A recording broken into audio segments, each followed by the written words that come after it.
खरं तर हा महाराष्ट्र कोणाचा आहे? हा महाराष्ट्र आहे ज्ञानवंतांचा, गुणवंतांचा, कीर्तिवंतांचा, कुलदीपकांचा, फुले शाहू आंबेडकरांचा हा महाराष्ट्र। या महाराष्ट्राचा इतिहास लिहिला कुणी? या महाराष्ट्राचा इतिहास लिहिला घोड्याच्या टापानं, शाहिराच्या डफानं, तलवारीच्या लखलखाटीनं, मेघांच्या गडगडाटीनं, शूरवीरांच्या छातीनं आणि मावळ्यांच्या रक्तानं आणि शिवरायांच्या विचारानं या महाराष्ट्राचा इतिहास लिहिला। नमस्कार, मी ऋषिकेश शेलार। आपण पाहताय लॉर्ड बुद्धा टीव्ही तसंच विदर्भ टीव्ही। शिवजयंती विशेष, शिवरायांना अपेक्षित असणारा महाराष्ट्र या विशेष कार्यक्रमात मी ऋषिकेश शेलार आपलं स्वागत करतो। खरं तर शिवरायांना अपेक्षित असणारा महाराष्ट्र घडतोय का, या सर्व घटनांसंदर्भात चर्चा करण्यासाठी आपल्यासोबत उपस्थित मान्यवर आहेत। मी त्यांची ओळख आपणाला करून देतो। MS जांभुळे, निवृत्त रिजनल डायरेक्टर NSS विभाग, भारत सरकार। त्याचबरोबर आपल्यासोबत आहेत प्राध्यापिका माधुरी गायधनी। मॅडम नमस्कार, स्वागत आहे। ज्या की साईनाथ ज्युनियर कॉलेज नागपूर येथे उत्कृष्ट अध्यापनाचं काम करतात आणि फुले शाहू आंबेडकरी विचारांचं हे एक प्रचंड वादळ आहे। त्याचबरोबर आपल्यासोबत आहेत प्रोफेसर डॉक्टर MS वानखेडे, इंग्रजी विभाग, धनवटे नॅशनल कॉलेज नागपूर येथे ते प्रोफेसर आहेत। सर आपले देखील स्वागत आहे। नमस्कार। खरं तर चर्चेला आपण सुरुवात करणार आहोत। सगळ्यात महत्त्वाचं, मी जांभुळे सर तुमच्याकडे येणार आहे। सगळ्यात पहिला प्रश्न आपण तुमच्यापासून सुरुवात करणार आहोत। खरं तर आजचा तरुण हा खूप नैराश्यामध्ये आहे। तो अपयश आला की लगेच खचतो, त्याच्या मनामध्ये आत्महत्येचे विचार येतात। खरं तर मला वाटतं शिवरायांना अनेक अपयशे आली, पण त्यांनी कधीही आत्महत्येचा विचार केला नाही, त्यांनी कधी मरणाचा विचार केला नाही। पण आजचा तरुण हा पुरता हतबल झालाय। तुम्हाला काय वाटतं? सर्वात प्रथम मी लॉर्ड बुद्धा टीव्ही यांचं धन्यवाद देतो आणि आज जो शिवाजी जयंतीचा कार्यक्रम आहे त्याचं आयोजन करण्यात आलेलं आहे आणि त्या विषयावर चर्चा करण्यात आलेली आहे। सर्व भारतीयांना मी सप्रेम जय भीम करतो।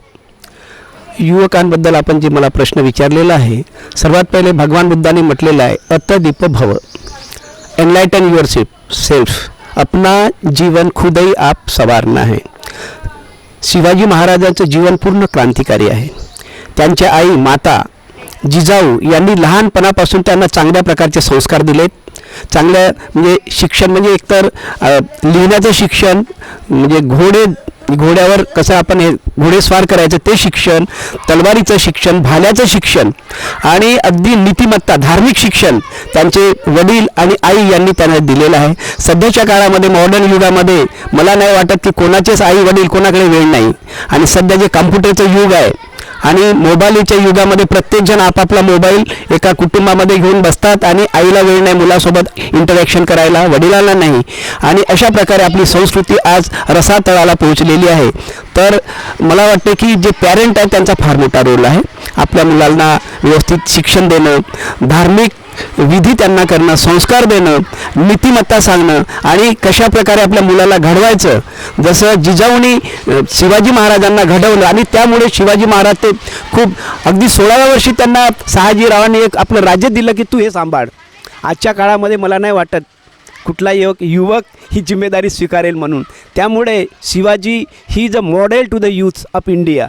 ते एक युवकांसाठी प्रेरणास्थळ आहेत आणि सध्याच्या काळामध्ये जे युवक भटकलेले आहेत त्याला कारण शाळा आहे, त्यांचे जे टीचर्स आहेत ते पाहिजे त्या प्रकारे जसे पूर्वीचे शिक्षक होते तसं त्यांना एक संस्कार देऊ शकत नाही, तसं सिलेबस पण नाही आहे सध्या। पॅट्रिऑटिझम, देशभक्ती ज्याला आपण म्हणतो, हे नाही आहे आणि त्यामुळे सध्याचा युवक कुठेतरी भटकलेला मला वाटते। तर खरंच आजच्या दिनी आपण शिवाजी त्यांचं गौरव करण्यापेक्षा त्यांची प्रेरणा आपल्या जीवनामध्ये घ्यायला पाहिजे, तर खरंच आजचा युवक प्रगती करेल असं मला वाटते। नक्कीच सर, तुमच्या प्रश्नामधून मला असं जाणवत होतं की शिवरायांचे विचार आपण आपल्या मनामध्ये साठवायला हवेत। खरं तर त्यानंतरच महाराष्ट्रामध्ये खूप बदल होऊ शकतात। अतिशय महत्त्वाचा प्रश्न सर तुम्ही मांडलेला आहे आणि इथे मला तरुणांना उद्देशून म्हणावंसं वाटतं, नजर को बदलो नज़ारे बदल जाते हैं, नजर को बदलो नज़ारे बदल जाते हैं, सोच को बदलो सितारे बदल जाते हैं, कश्तियाँ बदलने की कोई ज़रूरत नहीं, दिशा को बदलो किनारे खुद ब खुद बदल जाते हैं, दिशा को बदलो किनारे खुद ब खुद बदल जाते हैं।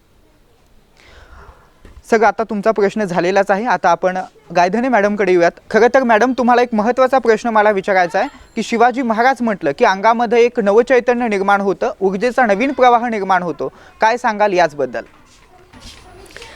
नमस्कार। सर्वप्रथम शिवरायांच्या 391व्या जयंतीच्या या पर्वावर मी आपणा सर्वांना मंगलकामना देते आहे. आणि Lord Buddha T V channel आणि विदर्भ टी व्ही चॅनलने आम्हाला ह्या चर्चेमध्ये सहभागी मला करून घेतलं, त्याबद्दल त्यांचं मी धन्यवाद देते. आपण प्रश्न मला केलेला आहे की बा शिवरायांचा जे एक नवचैतन्य आहे, ते नवचैतन्याच्या संदर्भामध्ये आजच्या तरुणांना कसा संदेश मी द्यायला पाहिजे आहे. खरं तर सांगायचं म्हणजे शिवरायांच्या कार्यकाळाची सुरुवातच अगदी जिजाऊंनी अगदी लहानपणापासून केलेली आहे. म्हणजे जो पुणा पूर्णपणे बेचिराग झालेला होता, त्या बेचिराग पुण्यामध्ये शिवरायाला ती जिजाऊ घेऊन येते आणि त्याला त्या ठिकाणी ती अगदी रुजवते, त्याच्यावर संस्कार करते. लहानपणापासून असलेले त्यांचे जे छोटे छोटे मावळे किंवा मित्र आहेत त्यांना सोबत घेऊन त्या पद्धतीने त्यांना घडवते आहे. वयाच्या 16व्या वर्षी, आज आमच्या इथे वयाच्या 16व्या वर्षामध्ये मुलगा हा 10वीतच असतो, बरोबर आहे, आणि अगदी आईच्या आणि वडिलांच्या अगदी पाठीमागे धावणारा असतो.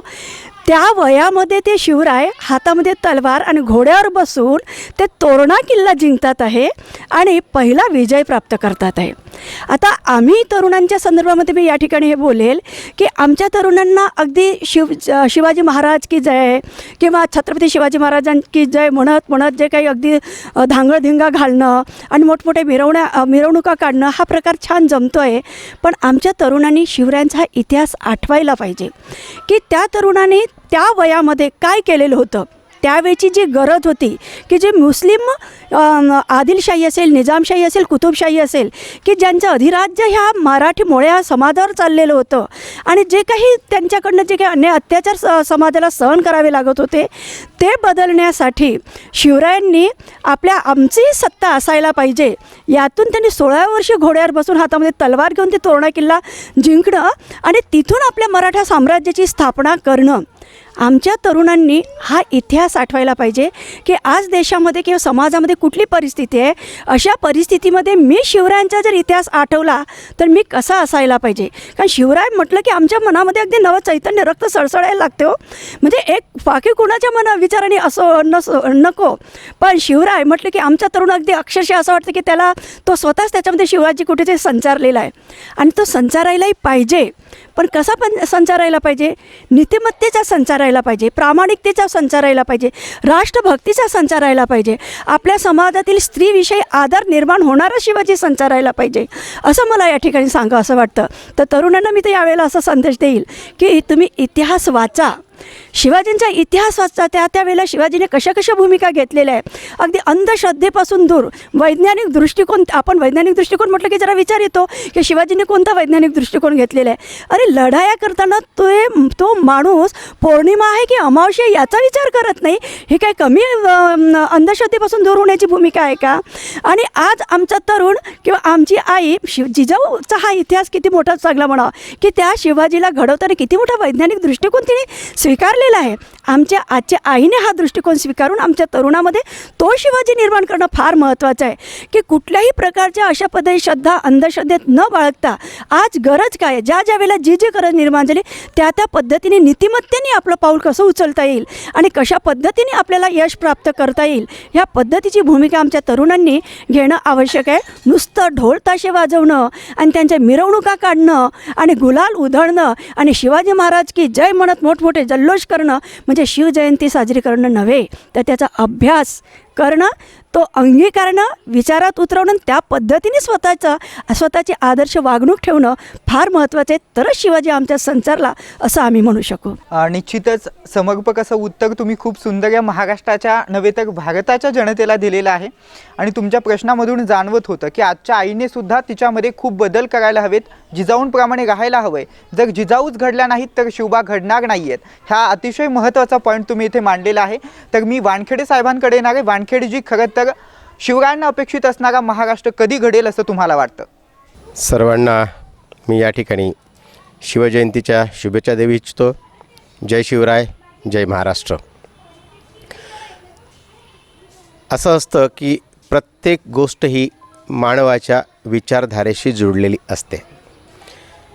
म्हणजे समोर काय आहे, दगड आहे, धोंडा आहे की स्वच्छ रस्ता आहे, तिथून मला जाताना हा रस्ता मला पाडेल की काय करेल, की मी सतर्क होऊन त्या रस्त्यावरून चालावं, ही अत्यंत ही सोज्वळ भावना असली पाहिजे.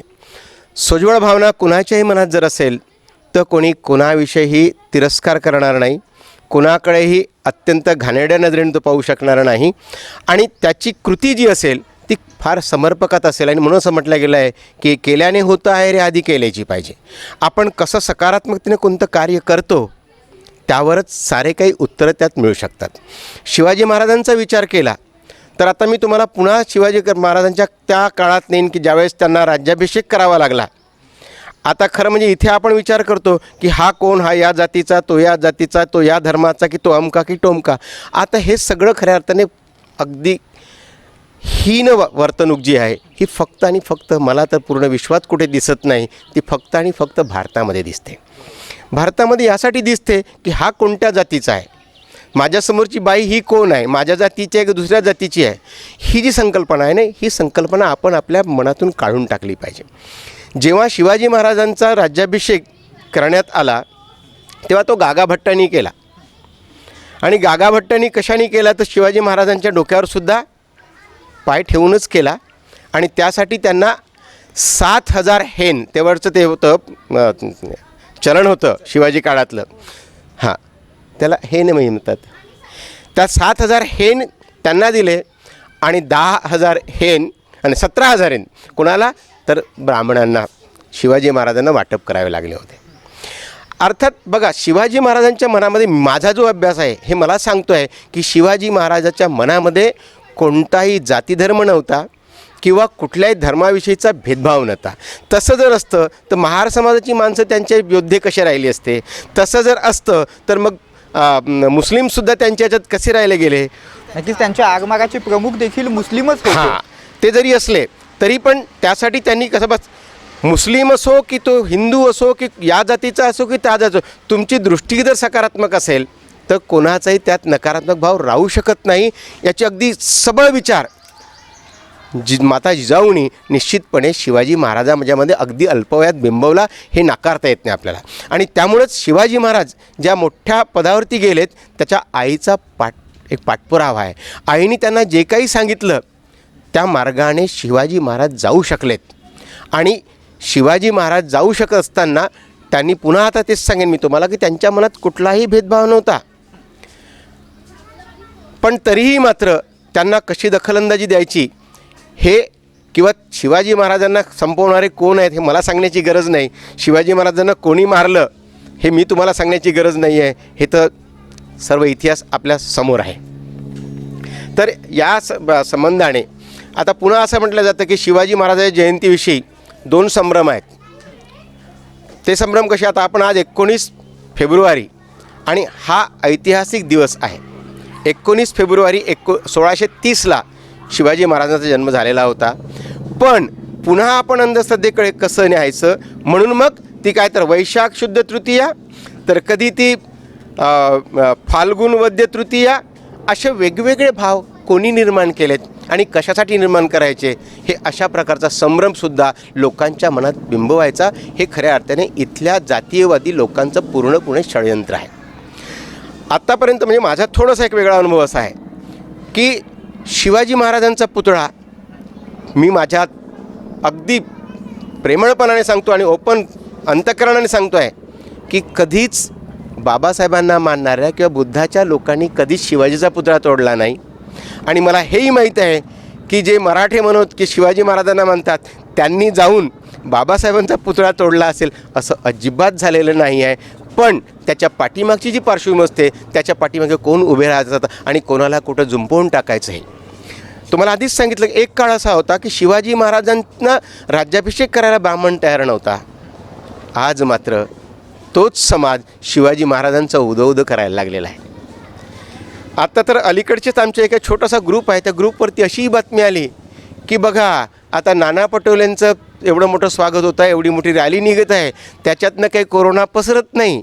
आणि आता उद्या शिवजयंती आली तर त्याच्यावर शासनकर्ते म्हणतील की नाही नाही आता रॅली काढायची नाही कारण कोरोना वाढत आहे. म्हणजे कसा कोणाच्या मनात संभ्रम निर्माण करायचा ही खऱ्या अर्थाने आपल्या देशातलीच पार्श्वभूमी आहे.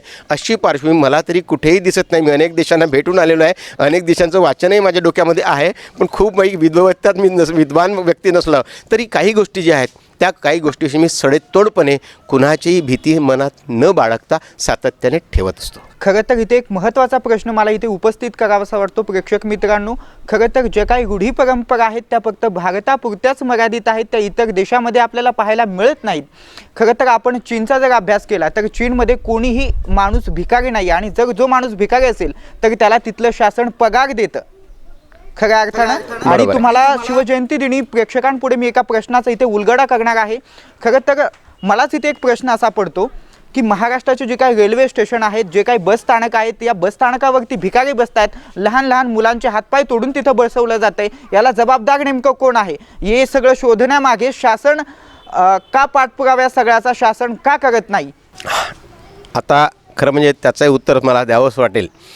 काय असतं, कोणी ते केलं त्याची पार्श्वभूमी माहीत नसल्याचा भाग नाही आहे. शासनकर्त्याला माहीत असतं की ते कोण केलं आहे, कोणाला भिकारी बनवलं आहे, कोण तिथे बसला आहे. असं जरी असलं आणि तो त्यांच्यावरती अन्याय करणारा व्यक्ती कोण आहे, तो व्यक्ती जर काही विशिष्ट जातीचा असेल किंवा विशिष्ट धर्माचा असेल ना, त्याला निश्चितपणे जेलमेंट टाकतील, त्याच्यावरती कारवाई करतील. पण त्यांना माहीत आहे हा करणारा हा अमका अमका होय, नाही त्याला बाजूला सारून द्या.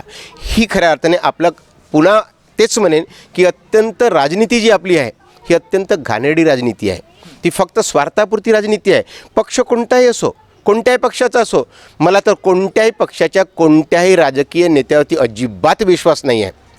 आत्तापर्यंत तुम्हाला जर असं विचार केला, डॉक्टर बाबासाहेब आंबेडकर ज्या प्रेरणेने बोलत होते, कोणाच्या बापाला भीत नव्हते, सडेतोडपणे उत्तर देत होते. पण आजचा कोणताही राजकीय नेता, भलाही तो म्हणेल की मी बुद्धाचा अनुयायी आहे, की मी बाबासाहेबांचा अनुयायी आहे, मी शिवाजीचा अनुयायी आहे, की भाऊसाहेब पंजाबराव देशमुखाचा अनुयायी आहे, की मी या धर्माचा आहे, असं जरी असलं तरी कोणाविषयी सडेतोडपणे उत्तर देण्याची कुवत कोणत्याही राजकीय व्यक्तीमध्ये नाही आहे. हे माझं सरळसोड उत्तर आहे. तुमचा प्रश्नच अतिशय बरोबर आहे. तुम्ही उत्तर जे काय दिले ते पण समर्पक आहे. पण आपलं मेन उत्तर खरं तर शिवरायांना अपेक्षित असणारा महाराष्ट्र कधी घडेल? हां, शिवरायांना अपेक्षित असणारा महाराष्ट्र तेव्हाच घडू शकते की शिवाजी महाराजांचं पूर्ण आयुष्य कसं होतं याच्यावरती बारकाईने कटाक्ष टाकून आणि सातत्याने त्यांचा विचार करून तो जर आपल्या येणाऱ्या प्रत्येक पिढीपर्यंत आपण पोहोचवण्याचा प्रयत्न केला, आपल्या घरातल्या लेकरा बाळांना आपण सांगण्याचा प्रयत्न जर केला, तर निश्चितपणे त्याचा परिणाम इतका सकारात्मक असेल की उद्या शिवाजी महाराजांना कोणीही नाकारू शकणार नाही. आणि निश्चितच तुम्हा सगळ्यांमध्ये एक नवीन शिवाजी निर्माण होईल, नवीन शिवाजी महाराज निर्माण होईल. त्यासाठी तुम्हा सगळ्यांना आधी बदलायला हवं आहे, शिवाजी महाराजांचे विचार आत्मसात करायला हवं आहे. तेव्हाच खऱ्या अर्थाने ही शिवजयंती सार्थ ठरल्याचं आपल्या सगळ्यांना जाणवेल. आपण पुढचा प्रश्न आता विचारण्यासाठी थेट जांभूळकर सरांकडे जाणार आहोत. खरं तर आजच्या युवकामध्ये कुठले गुण शिवरायांप्रमाणे असायला हवेत असं तुम्हाला वाटतं? फार सुंदर प्रश्न विचारला. कारण इंग्रजीमध्ये म्हणतात students are the pillars of the nation. पूर्ण देशाची जे भिस्त आहे युवकावर आहे. कारण जे ओल्ड लोक आहेत ते काही जास्त कॉन्ट्रीब्युशन करत नाहीत. नेव्ही म्हणा, आर्मी म्हणा, एअरफोर्स म्हणा, सर्वीकडे जे देशाचं संरक्षण आहे ते युवकांकडे आहे. आणि असा युवक जर किडीला विचाराचा असेल, त्याला काय म्हणता येईल, ब्रुटल, त्यांचे जे विचार बरोबर नसतील तर तो आपण देश स्ट्रॉंग होऊ शकणार नाही.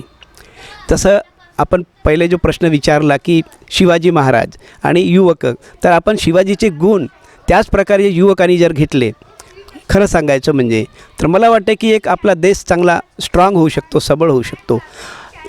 कारण एक तर त्यांच्यामध्ये डिसिप्लिन असायला पाहिजे, एक तर त्यांचा रीडिंगची सवय असायला पाहिजे, मागचा इतिहास काय ते त्यांना त्याच्यावर विचार करायला पाहिजे, इव्हॅल्युएशन त्याचं मूल्यांकन कसं करायचं. बरोबर आहे, ठीक आहे. आता 391 वर्षा अगोदर शिवाजीचा जन्म झाला.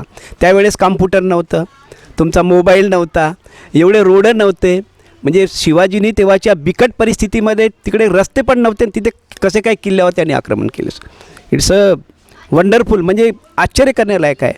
आणि तेव्हाचे यूथ आणि त्यांची एनर्जी आणि तेव्हाचा डाईट जे लोक खात होते, आता तर मला वाटते की याला so many factors are responsible. याला बरेचसे आपण जे सांगतो, तर हे जे युवक आहेत फार सुखावलेले आहेत सध्याच्या काळामध्ये. आता सर असतील किंवा मॅडम आहेत इथे, माधुरी मॅडम सर आहेत, ते ग्रामीण, मी पण ग्रामीण विस्तार, आम्ही 10-10 किलोमीटर चालून शाळेमध्ये जायचे, 5-5 किलोमीटर चिखलामध्ये, नदीच्या पाण्यामध्ये. खायला नव्हतं मिळत, सरांची परिस्थिती त्यांनी मग डबल MA इंग्लिशमध्ये केलेलं आहे. तर आता युवकांना सांगितलं तर ते आता आमचे मुलं किंवा इतर मुलं तर सूटबुटामध्ये जातात, कारमध्ये जातात. हा फरक आहे जनरेशन गॅपचा. तर शिवाजीचा काळ तर किती दूर राहिलेला आहे, परंतु क्वालिटीज निर्माण करायला पाहिजेत. महात्मा ज्योतिराव फुले, बाबासाहेब आंबेडकर, शाहू महाराज ते पण यूथ होते. त्यांना पण वाटलं असतं की मी मोठा राजा हवा आणि हे करायला पाहिजे. बाबासाहेब पण त्यांना नसेल वाटत काय केलं नाही, पण माझा समाज काय, माझा देश काय, गरीब लोक कसे राहतात, त्यांचं सफरिंग काय आहे, त्यांचं दुःख काय आहे, त्यांच्या वेदना काय आहेत, हे सध्याचे यूथ जे आहेत, जे म्हणजे काय म्हणतात, जे भारतीय संविधानाने दिलं आहे, कल्याणाची भावना असायला पाहिजे. माझ्याकडे खूप आहे पण इतरांना क्या नाही distribute or give to other people. तर हे युवकांनी घ्यायला, डिसिप्लिन नाही त्यांच्यामध्ये. बरेचसे युवक आपल्या आपण बघतो प्रदूषण खूप झालेलं आहे, गुटखा आणि बऱ्याचशा सवयी. कुठे जाई ते पान ठेल्यावर जिकडे तिकडे कारण नसताना गप्पा इकडे तिकडे करून चर्चा करत बसतात, बिड्या फुकतात. कारण मी युवकासोबतच डील करत होतो, यूथ जे स्टुडंटसोबत, माझं पूर्ण वय त्यांच्यासोबत गेलं आहे. बाहेर देशामध्ये जा, कोणीच दिसणार नाही, गर्दी नाही दिसणार. मी जर्मनीला गेलो आहे, चीनला गेलेलो आहे, थायलंडला गेलो आहे, सिलोनला, साहेब तर बरेचसे गेलेले आहेत. पण बाहेरच्या देशामध्ये काय तसं तिथलं डिसिप्लिन आणि सरकारचं पण चुकतं आहे. एवढे कडक नियम नाही आहेत. कोण्या मुलांनी काही हे केलं, त्यांची कंप्लेंट केली मुलींनी तरी त्याला सूट दिले जाते. सांगायचं म्हणजे तो प्रिन्सिपाल त्याला बोलून त्याला चला तुला मी चांगली शिक्षा देतो बा असं काय म्हणत नाही, स्टुडंट जर असेल तर. आणि समाजामध्ये पण अशा प्रकारे युवकांना भीती नाही आहे. बरेचशा आपण पाहतो वेगवेगळ्या अस्लम एरिया, बऱ्याचशा युवकांनी मुलींवर बलात्काराच्या घटना आपल्या पेपरला आपण वाचतो आहोत. हु इज रिस्पॉन्सिबल फॉर दिट? कारण कायदे पण तेवढे स्ट्रिक्ट नाही आहेत. कायदे पण त्याप्रमाणे स्ट्रिक्ट आहेत, परंतु त्याची अंमलबजावणी होत नाही. इम्प्लिमेंटेशन करणंवाले जे आपलं शासन आहे ते फार दुबळं पडतं आहे. बाबासाहेब आंबेडकरांनी भारतीय संविधानामध्ये सर्वांना अधिकार दिलेला आहे, शिक्षणाचा अधिकार आहे. आणि त्यातल्या त्यात बरंचसं गव्हर्नमेंटचं काय आहे की त्यांना मुलांना जे बिझी ठेवायला पाहिजे ते पण नाही आपल्याकडे. लिझर टाईम ॲक्टिव्हिटी त्यांना पार्क असायला पाहिजे. त्यांना आरोग्यासाठी जसं शिवाजीच्या काळामध्ये घोडदौड बऱ्याचशा ॲक्टिव्हिटीज होतात, मुलं त्याच्यात बिझी राहतात. इतर लोकांना खूपच वेळ आहे, बिलकुल बिझी की एवढे वाजता इथं जायचं, ही करायचं, ॲक्टिव्हिटीज करायची, कोणी खाली फिरताना दिसलं नाही पाहिजे. म्हणजे त्याचा बिलकुल रचनात्मक डोकं निर्माण व्हायला पाहिजे, ते आपल्याकडे नाही आहे. त्यामुळे मला वाटते की आजच्या युवकांनी एक तर डिसिप्लिन, देन त्याच्यामध्ये करुणा, मैत्री असायला पाहिजे, तेव्हाच तो दुसऱ्यांना काही करू शकेल. धार्मिक जे शिक्षण असायला पाहिजे नाही आहे ते त्या घडवायला पाहिजे. तर म्हणजे बुद्धाच्या काळामध्ये ते हजारो यूथ त्यांच्या मॉंक्ससोबत राहायचे बाहेर देशात, थायलंडमध्ये किंवा श्रीलंकेमध्ये.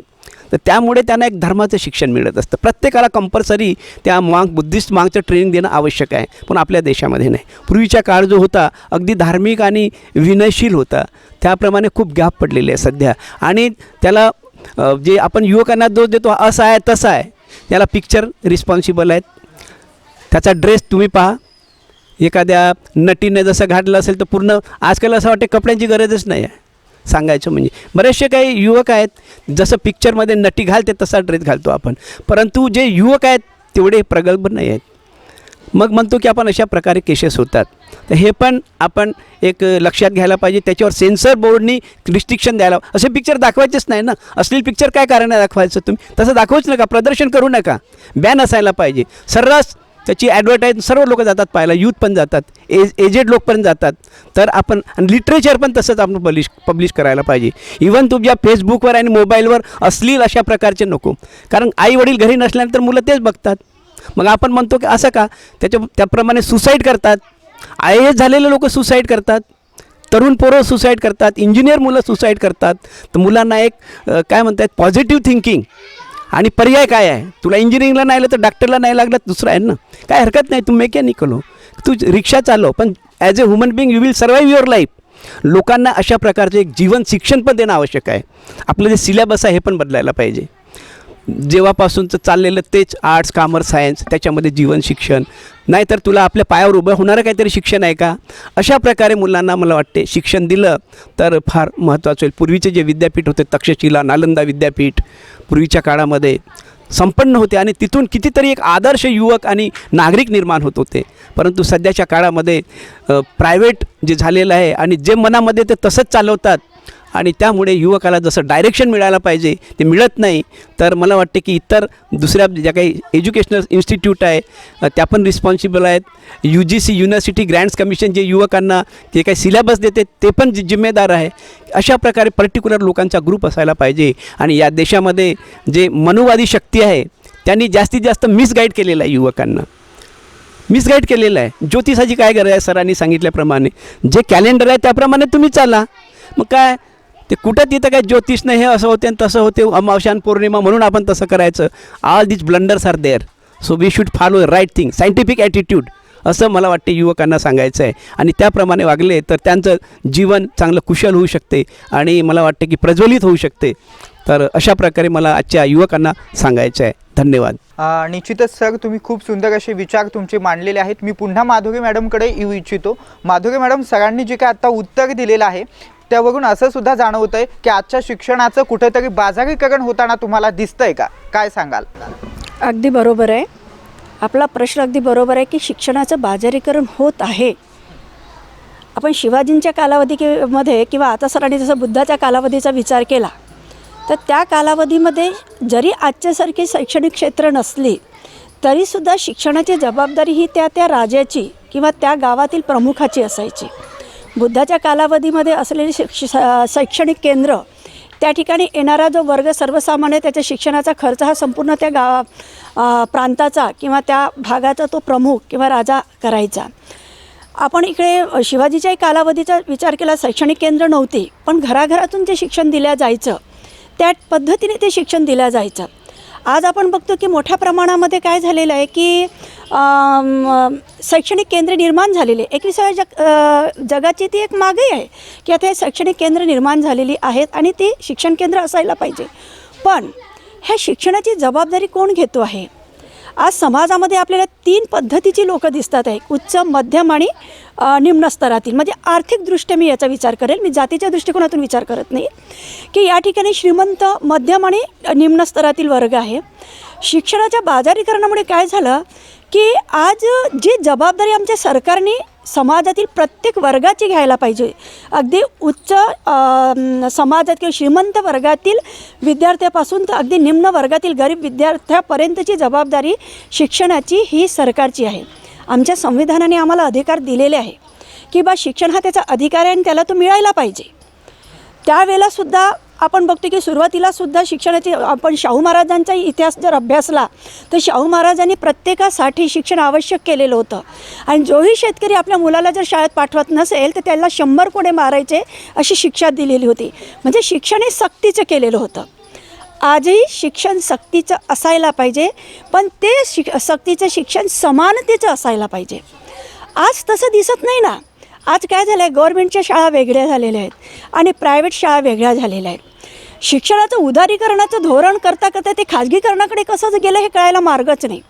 आज आपण बघतोय की जे अनेक कॉन्व्हेंट टेबलच्या शाळा झालेल्या आहेत तयार, त्या ठिकाणी त्याची एवढी मोठी फी असते की ती फी आमच्या रिक्षाचालकाचा मुलगा किंवा रिक्षाचालक भरू शकत नाही.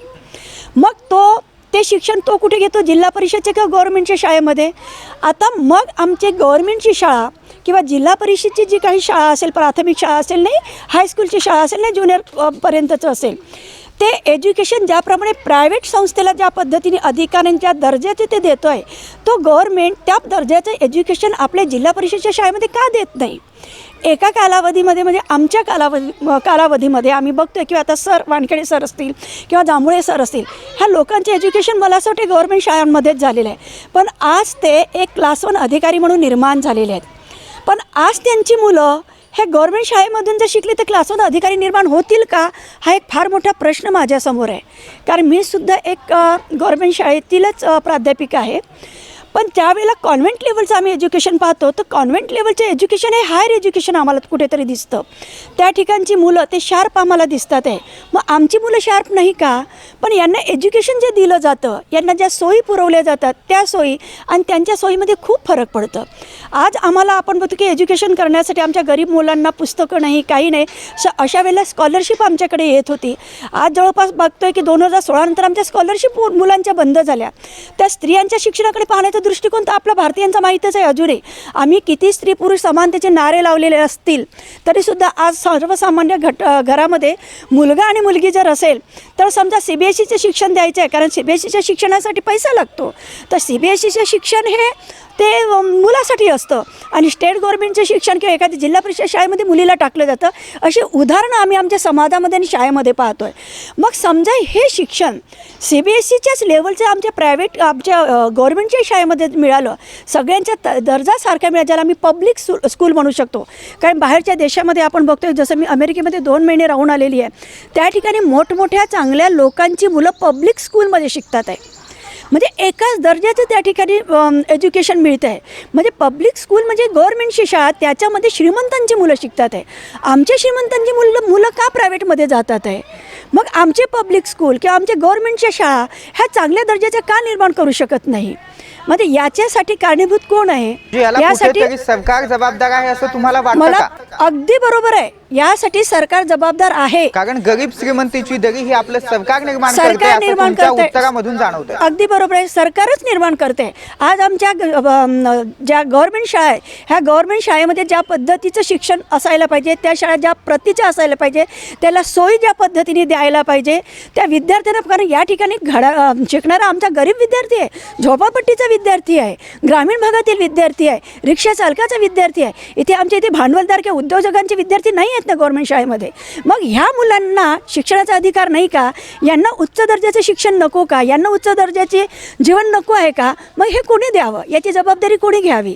यासाठी गव्हर्नमेंटनी लक्ष द्यायला पाहिजे ना. आणि म्हणून जी दरी निर्माण झालेली आहे श्रीमंत आणि गरीब, आणि दिवसेंदिवस जी वाढत आहे, ह्या दरीला कारणीभूत मी सरकार आहे असं मी म्हणेल. आणि म्हणून शिक्षणाचं जे बाजारीकरण केलेलं आहे सरकारने, हे शिक्षणाचं बाजारीकरण जर त्यांनी थांबवलं आणि सर्व समान शिक्षण जर सुरू केलं तर मला असं वाटतं की ही दरी कमी होऊ शकते.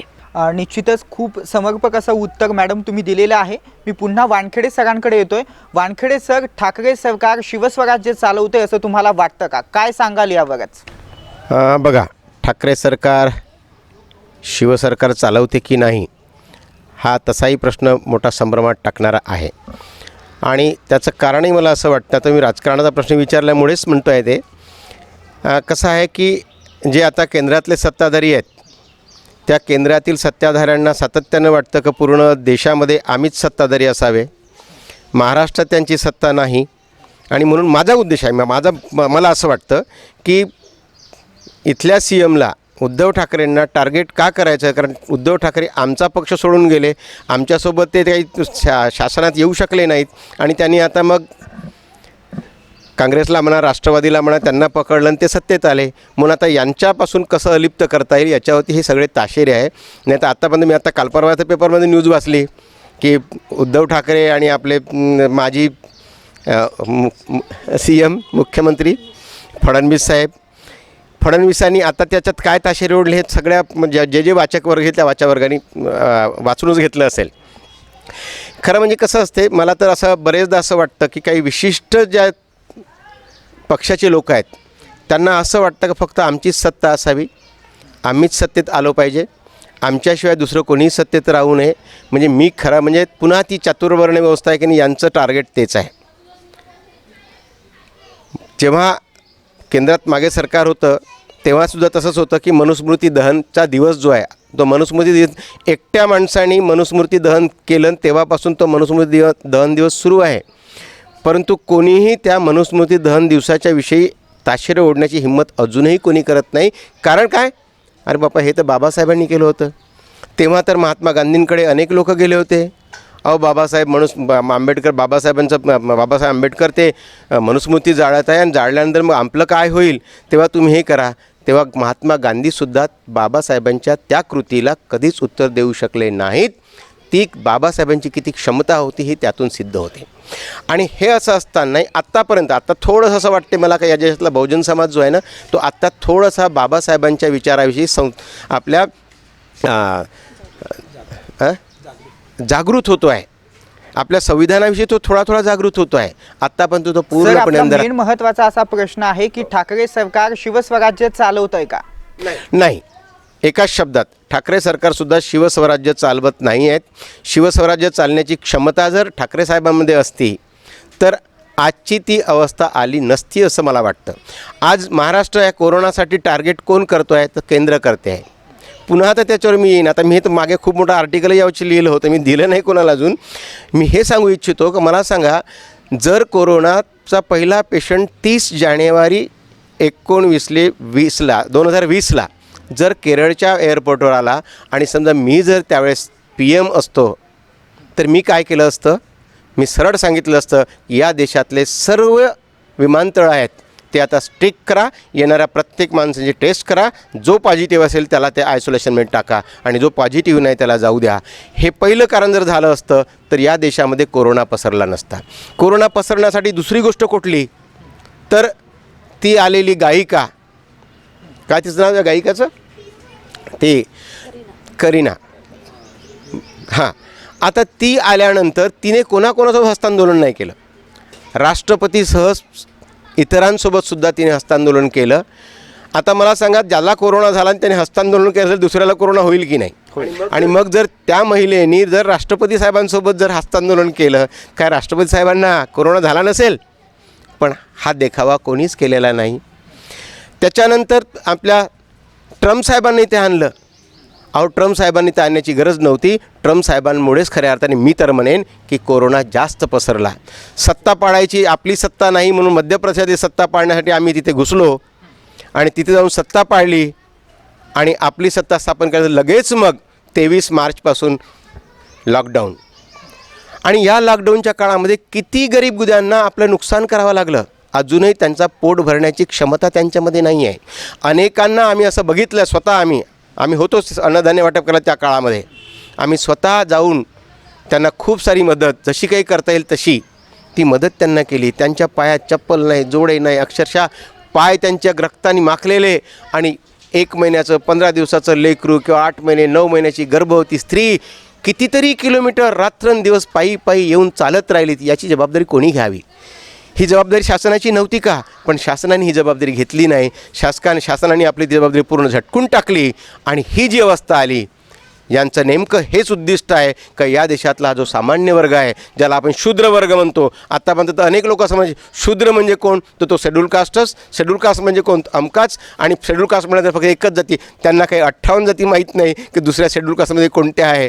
फक्त एकच जात दिसत होती. आणि हा संभ्रम इथे सत्ताधारी जे लोक आहेत किंवा ज्यांच्या मनामध्ये पूर्ण जातीयवाद आहे, अशा लोकांनी हा संपूर्ण संभ्रम सामान्य लोकांच्या मनामध्ये कसा बिंबवत आणायचा. आणि तो बिंबवत आणल्यामुळेच सगळ्यांना जर दृष्टिकोन उच्च पदावर कोण गेलेत बा? फक्त या एका विशिष्ट जातीचेच गेले. अरे तुम्हाला कुठे आरक्षण भेटलं? जेव्हा की माझा अनुभव तुम्हाला सांगतो, 1992ची घटना तुम्हाला सांगतो आहे. तेव्हा मी केंद्रीय विद्यालयामध्ये ट्रेन ग्रॅज्युएट टीचर TGT म्हणून होतो. आणि एक दिवस 3 लोक, मी, आमचे गलाट सर जे धनगर समाजाचे आणि एक शेरेकर से ते कुणबी समाजाचे, आम्ही 3घे जणं. आणि 92मध्ये भोपाळमध्ये एकाने सुसाईड केला होता, मी स्वतःला पेटवून घेतलं होतं. आणि त्याच्यावर चर्चा चाललेली होती. शेरेकर सर म्हणाले, काय म्हणे हे चाललं आहे म्हणे, फालतू आरक्षण आरक्षण आरक्षण चाललं आहे म्हणे. म्हटलं सर काय झालं? नाही म्हणे, त्या पोरांनी बरं म्हणे स्वतःला पेटवून घेतलं. म्हणलं कोणी पेटवलं? म्हणलं हे आंदोलन कोणासाठी आहे? काय म्हणे शेड्यूल कास्टसाठी आहे म्हणे. त्यांना सहज म्हटलं मी, शेरेकर सर म्हटलं माझ्याकडे फक्त 5-6 असे चिल्लर कागद आहेत म्हटलं, क्वार्टरवर ठेवले आहेत. मी ते कागद तुम्हाला आणून देतो आहे, ते तुम्ही वाचा आणि उद्या मला सांगा नेमकं काय आहे ते. ते पूर्ण कागद मी त्यांच्याकडे पटकन आणून दिले. आता म्हटलं हे घरी तुमच्या क्वार्टरवर घेऊन जा आणि वाचा. दुसऱ्या दिवशी सकाळी जेव्हा 9 वाजता मी शाळेमध्ये गेल्याबरोबर पटकन मला ते आवाज द्यावा लागलेत. ते फिजिकल एज्युकेशन टीचर होते. अरे वानखेडे सर इकडे. म्हटलं थांबा सही करतो नाही येतो. रजिस्टर ती सही करून मी त्यांच्याकडे गेलो. बोला सर म्हटलं काय म्हणता? अरे सर म्हणे मला हे काही माहीतच नाही म्हणे. बाबासाहेबांनी त्या काळातही आरक्षणाचा मुद्दा उपस्थित केला होता. मराठा समाजाला देखील सांगितलं होतं की तुम्हालाही प्रगल्भाने आरक्षणाची गरज असेल. पण पंडित जवाहरलाल नेहरू असतील, त्यानंतर गांधीजी असतील, यांनी सांगितलं होतं की मराठा समाज हा अतिशय उच्च समाज आहे आणि त्यांना आरक्षणाची गरज नाही, ते राजे लोक आहेत. त्यानंतर आंबेडकरांनी त्यांना समर्पक असं उत्तर दिलं होतं, प्रगल्भानं तुमच्याकडे जी काही 500 एकर जमीन आहे, 1000 एकर जमीन आहे, ती प्रगल्भानं पुढं जाऊन तुमच्या ज्या काही पिढ्या आहेत त्या पिढ्यामध्ये वाटणी होईल आणि तुम्हाला एक दिवस आरक्षणाची गरज पडेल, ज्या दिवशी मी तुम्हाला आरक्षण द्यायला नसेल. ते बरोबर आहे. हां, तर ते पुढला मुद्दा त्यात त्यांनी सांगितलं. म्हटलं काय म्हणता सर म्हटलं तुम्ही? नाही नाही म्हणे तिथे बघा म्हणे ते भोपाळमध्ये त्यांनी म्हणे सुसाईड करून घेतला म्हणे. म्हटलं का केला? काय नाही म्हणे हे आरक्षणवाले लोक आहेत. पण म्हणे तुम्ही सांगितल्यानंतर आता मी वाचलं तर म्हणे याच्यात तर म्हणे शेड्यूल कास्ट कोणी सगळे ओबीसी आहेत. म्हटलं साहेब आता सर सांगा म्हटलं, मला क्षमा करा, अज्ञानात कोण आहे हे तुम्ही सांगा म्हटलं मला. आणि हा आरक्षणाचा मुद्दा ओबीसीसाठी जरी असला तर हा मंडल आयोगाकडून आलेला आहे. हा कोणी आणला हा पहिल्यांदा विचार करा. आणि हा तुमच्यासाठी मुद्दा जरी असला तरी म्हटलं पुन्हा तुम्हाला एकदा सांगतो, बाबासाहेबांची दृष्टी किती विशाल काय होती हे पहिल्यांदा लक्षात घ्या. म्हटलं ओबीसीसाठी 340वा कलम पहिल्यांदा टाकलं, कारण म्हटलं 52% ओबीसी समाज. 341वा कलम शेड्यूल कास्टसाठी टाकलं, कारण काय तर 15% शेड्यूल कास्ट समाज. आणि 342वा कलम आदिवासी टाकलं, कारण काय तर तो 7.5 ते 8% समाज. तर म्हटलं त्यांची विशाल काय दृष्टी हे कोणीतरी समजून घेतली आहे का? उलट म्हटलं या देशातील अनेक लोकांनी बाबासाहेबांविषयी खूप मोठा संभ्रम प्रत्येकाच्या मनात बिंबवण्याचा सातत्याने प्रयत्न केला आणि म्हणून आज ही अशी अवस्था आलेली आहे. समजा म्हटलं या देशातला जर समजा संपूर्ण बहुजन समाज जर जागृत असता तर मला एक सांगा म्हटलं की 3% लोक तुमच्यावरती कसे शासनकर्ते बनतात आणि तुम्ही 52% लोक शासनकर्ते जमात का बनू शकत नाही? तुमचे शासनकर्ते CM PM मंत्री का बनू शकत नाही? याचं उत्तर तुम्ही मला द्या. आणि याचं उत्तर आतासुद्धा कोणीही ओबीसी वर्ग द्यायला तयार नाही आहे. आणि तुम्हाला यावरच एक अनुसरण मला एक महत्त्वाचा प्रश्न विचारायचा आहे. कुठेतरी शिक्षण म्हटलं की आरक्षणाचा मुद्दा उपस्थित राहतो. 50%, 30%, 20% असा आरक्षणाचा मुद्दा उपस्थित राहतो. खरं तर मराठा समाज देखील आरक्षणाची मागणी करतोय, धनगर समाज एकीकडे आरक्षणाची मागणी करतोय. मग मला सांगा, जर आपण सगळ्यांना जर आरक्षण द्यायचं असं ठरवलं, समजा मराठा समाज असेल, धनगर समाज असेल, जे काही श्रीमंत लोक आहेत ओके, त्यांना जर आरक्षण मिळालं आणि गरीब लोक असतील त्यांना आरक्षण मिळालं तर याच्यामध्ये कुठेतरी गरीब श्रीमंताची दरी निर्माण होईल असं तुम्हाला वाटतं? बघा जाती धर्म बघून आरक्षण आपण दिलं पाहिजे का नेमकं गुणवत्तापूर्वक आरक्षण आपण दिलं पाहिजे? बघा आपल्या देशात आपलं संविधान देखील हे सांगतं आरक्षण कोणासाठी आहे, का आहे. पहिला मुद्दा असाच आहे की जोपर्यंत या देशामधून जातीयपणा किंवा जातीयवाद नष्ट होऊ शकत नाही तोपर्यंत आर्थिक क्षमता जास्त की लोअर आहे कोणी आर्थिक क्षमता हे येऊ शकत नाही. आता तुम्ही जर असं म्हणाल की मी सांगतो, आता मी शेड्यूल कास्ट जरी असेल, मी बुद्धिस्ट असेल आणि मी छान पगार बाबासाहेबांच्या कृपेनंच कमवायला लागलेलो आहे, असं जरी असलं आणि माझ्या 3ही मुलींना मोठं केलं मी, परंतु माझ्या एकाही मुलींना एकही रुपयाचं कुठलंही स्कॉलरशिप आम्ही घेतलेली नाही आहे. कारण काय तर मी त्या स्कॉलरशिपच्या दायऱ्यात बसू शकत नाही. काही लोकांनी बदमाश काय केल्या असतील की बाबा मी जरी या पदावर असेल तर माझा मुलगा किंवा माझी मुलगी आला त्याला जाऊ दे ना आरक्षण, त्याला स्कॉलरशिप भेटली पाहिजे. माझ्या एकाही मुलीनी आता पूर्ण रेकॉर्ड जाऊन जरी पाहून टाकला तरी त्यांनी पाहावा. निश्चितच सर मी तुमच्याकडे येणारच आहे, पण एक महत्त्वाचा प्रश्न विचारण्यासाठी मला जांभोळे सरांकडे जायचं आहे. जांभोळेजी, महाराष्ट्रातील अन्याय अत्याचार करणाऱ्याला कशा पद्धतीने कडक शिक्षा हवी असं तुम्हाला वाटतं? ऋषिकेश फार सुंदर प्रश्न विचारला. आणि इंडियन कॉन्स्टिट्यूशन, भारतीय संविधान जे आहे, IPCL इंडियन पिनल कोड, त्यामध्ये आपल्याला प्रावधान केलेलं आहे की पूर्ण देशामध्ये, आता तू महाराष्ट्र विचारून राहिला, पण महाराष्ट्रामध्ये देशामध्ये दररोजचे अत्याचार होत आहेत, बरोबर आहे. आणि त्यासाठी इथली जी आपली शासन यंत्रणा आहे म्हणजे पोलीस डिपार्टमेंटमध्ये आणि गव्हर्मेंटचे जे लिगल डिपार्टमेंट आहेत हे रिस्पॉन्सिबल आहेत. आणि जसं सरांनी सांगितलं त्याप्रमाणेच मला परत 4 वर्णा सिस्टीमवर आपल्याला जावं लागते. एखाद्या मागासवर्गीय मुलीवर अत्याचार झाला असेल त्याची FIR सुद्धा घेत नाहीत, लवकर घेत नाहीत. आम्ही इकडे काटोलकडे एका गावामध्ये एक मागासवर्गीय मुलगा आहे, त्याचा मर्डर झाला होता. ते राजकीय दृष्टात आम्ही इन्क्वायरी तर त्याची FIR घ्यायला तयार नाही आहेत. बऱ्याचशा घटना आपण पेपरमध्ये वाचतो आहोत. आणि जे उच्च वर्गातील जर मुलगी असेल तिच्यावर अत्याचार बलात्कार झाला तर फास्ट ट्रॅक हे ते करून त्याचे रिपोर्ट वगैरे लगेच त्याचं म्हणजे आपण पाहतो. दिल्लीची जी घटना आहे निर्भयाची, इमिजिएटली त्याचे रिझल्ट्स आलेत. आमचं खैरलांजी प्रकरण आहे, एका कुटुंबात 4 मुलं गेलेत, पूर्ण कुटुंबाला डिमॉलिश केलं, पूर्ण त्यांच्यावर अत्याचार केलेत, मुलीवर, आईवर. कोणी केलं? Who were there? दिल्लीचे लोक आले तिथे, अहमदाबादचे आले, कुठले आलेत? या भारतात बंधुभाव नित्य वसुदे देवरची असादे सर्व संप्रदाय नित्य. दररोज आपण म्हणतो. फक्त प्रार्थना नावापुरती मग काय आहे, वेअर वी आर, कुठे आहोत आपण? दररोज उठून आम्ही तुळशी आणि याची त्याची पूजा ऑल दिस बंडर्स आर देअर. म्हणून ह्या देशातील जी शासकीय यंत्रणा आहे ती रिस्पॉन्सिबल आहे आणि जातीय वाद पाहून न्याय दिला जातो. म्हणजे उदाहरणं आहेत आपल्याकडे. शहारणपूरचं उदाहरण असेल, असे बरेचसे, खैरलांजी झालं, अहमदनगरची घटना आहे, इंटरकास्ट मुलांनी मुलींचं हे झालं, त्याचा मर्डर केला, केरळाची घटना आहे. तर काय आहे की जातीवाद या देशामध्ये आहे.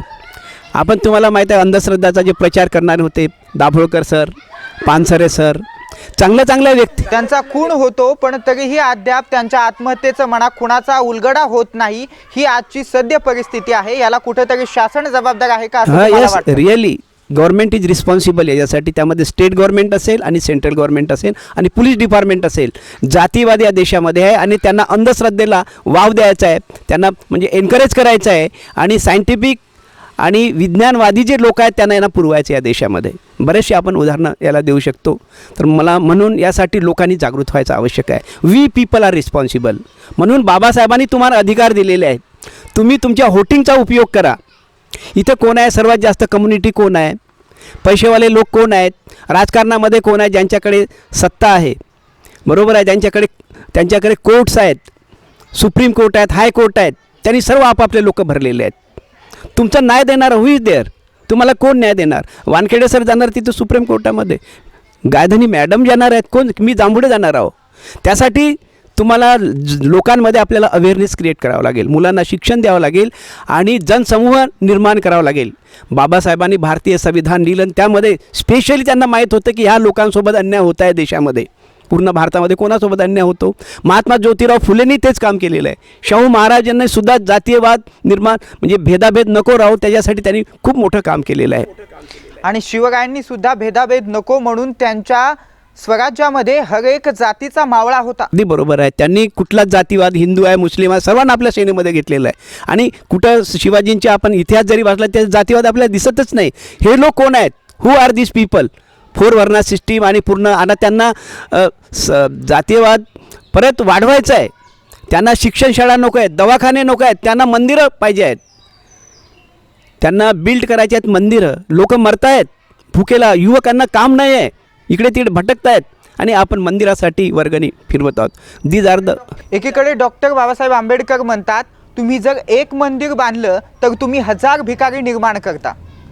माझं असं म्हणणं नाही की तुम्ही मंदिर बांधू नका. मंदिर हे तुमचं श्रद्धास्थान आहे, तुम्हाला एनर्जेटिक पॉवर देणारं स्थान आहे, अवश्य बांधा, पण तिथे भिकारी निर्माण होऊ देऊ नका. आणि म्हणूनच बाबासाहेब म्हणतात, जो अत्याचार करतो त्याच्यापेक्षा अत्याचार सहन करणारे हे जास्त जिम्मेदार आहेत. म्हणजे जे काही, म्हणजे बाबासाहेबांनी संविधानामध्ये त्यांना माहीत होतं SC ST OBC ह्या लोकांचं दुःख आहे आणि जे 3% फक्त जे ब्राह्मीण वर्ग आहेत, ब्राह्मण, ज्याला म्हणजे महात्मा ज्योतिराव फुलेनं म्हटलेलं आहे, हे रिस्पॉन्सिबल आहे तुमचं शोषण करायला.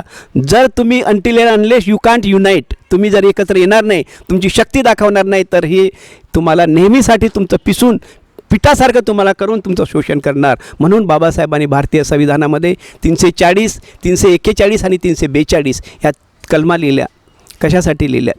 340 OBCसाठी, 341 STसाठी आणि शेड्यूल कास्टसाठी. बाबासाहेबांना होते की सर्व तुम्ही एकत्र आहे, तुमचं दुःख सर्वांचे एक आहे. तर आपण एकत्र येतो का? आमचे बुद्धिस्ट किंवा जे काही शेड्यूल कास्टचे लोक एकत्र येत नाहीत, OBCचे लोक येत नाहीत, त्यांच्यात झगडा आहे. मराठ्याचे लोक येत, सर्व जर एकत्र आले 3% काय करतील? काहीच करू शकणार नाही. म्हणून सर्व मला आज तुम्ही जे लाडबुद्धा TV आणि शिवजयंती यांच्या दिवसाप्रित्यर्थ शिवाजीला आपण खरंच बलवान करायचं असेल, या सर्व जे शिवाजींनी मावळे लोक म्हटलं, म्हणजे सर्व SC ST OBC मायनॉरिटी, मुस्लिम असतील, सर्वांनी एकत्र येऊन तुमच्या ताकदीने जर लढलं तर हे 3% तुमचं शोषण करू शकणार नाहीत. त्याच्यासाठी आपण सर्वांनी एकत्र यायला पाहिजे आणि लढा द्यायला पाहिजे. तर आपल्यावर जे काही शोषण आहे, अत्याचार असेल, बलात्कार असतील, किंवा जे काही आपले सोशिओ इकॉनॉमिक, सोशल, पॉलिटिकल जे काही प्रॉब्लेम्स होते आपण सॉल्व करू शकतो. त्याच्यासाठी आपली सर्वांची एक मोठी शक्ती निर्माण करणं आवश्यक आहे. धन्यवाद. निश्चितच खूप सुंदर समर्पक असं उत्तर जांभोळे सर आपण दिलेलेच आहे. आता मी माधुरी गायधनी मॅडमकडे पुन्हा येणार आहे. माधुरी मॅडम, एक स्त्रियांसंदर्भातला एक प्रश्न तुम्हाला महत्त्वाचा इथे मला विचारावासा वाटतोय. खरं तर कपाळाला कुंकू, डोक्यावरती पदर अशी आपली भारतीय संस्कृती आहे. तीच संस्कृती आज कुठेतरी बुडायला लागली. काय सांगाल यावरती? हा प्रश्नच जरा मला विरोधाभास निर्माण करणारा वाटतोय. कपाळाला कुंकू आणि डोक्यावर पदर होती ती संस्कृती. आम्ही कपाळाला कुंकू आणि डोक्यावरचा पदर ही आमची कदाचित 17व्या-18व्या शतकातील संस्कृती होती. आज आम्ही 21व्या शतकात वावरतो आहे. परिवर्तन काळानुसार व्हायला पाहिजे असतं. काळ बदलला की विचार बदलतात, विचारानुसार आपली संस्कृतीसुद्धा बदलत असते. आणि संस्कृती बदलणं म्हणजे विचार, पेहराव हा सुद्धा बदलतो, कारण ती काळाची गरज आहे. त्यावेळेला एका कालावधीमध्ये ज्यावेळेला तुम्ही म्हणता ना की कपाळाला कुंकू आणि डोक्यावर पदर, त्या कालावधीमध्ये समुद्र पर्यटन नाही बाह्य समजलं जायचं. बरोबर आहे. समुद्रावरून पर्यटन करणं म्हणजे धर्म बुडवणं समजलं जायचं. म्हणून तुम्हाला कदाचित आपल्याला वाचून माहीत असेल की न्यायमूर्ती रानडेंना ज्यावेळेला इंग्लंडला जायची वेळ होती तेव्हा न्यायमूर्ती रानडे गेलेले नव्हते की माझा धर्म बुडेल. ही कारण धर्मच संस्कृती निर्माण करते ना. बरं, संस्कृतीचा जो शब्दप्रयोग तुम्ही केला आहे ना की कपाळाला कुंकू आणि डोक्यावर पदर ही आमची संस्कृती, तर संस्कृती म्हणजे काय हो? समाजशास्त्रज्ञ डॉक्टर श्रीनिवास म्हणतात की संस्कृती म्हणजेच उच्चवर्णीयांची अनुकृती आहे. म्हणजे उच्चवर्णीय कोण? तर या देशात वर्णाश्रमामध्ये निर्माण झालेले ब्राह्मणांनी जी संस्कृती निर्माण केली, जी विचारधारा निर्माण केली, जी श्रद्धा निर्माण केली, जी परंपरा निर्माण केली, ती संस्कृती बनली. आणि ते वागतात ते योग्य आहे असं म्हणत ती हळूहळू खाली झिरपायला लागली, बहुजनात आली आणि ती संस्कृती बनली. आता राहिला प्रश्न आता डोक्यावरच्या पदरचा आणि कपाळाला कुंकूचा.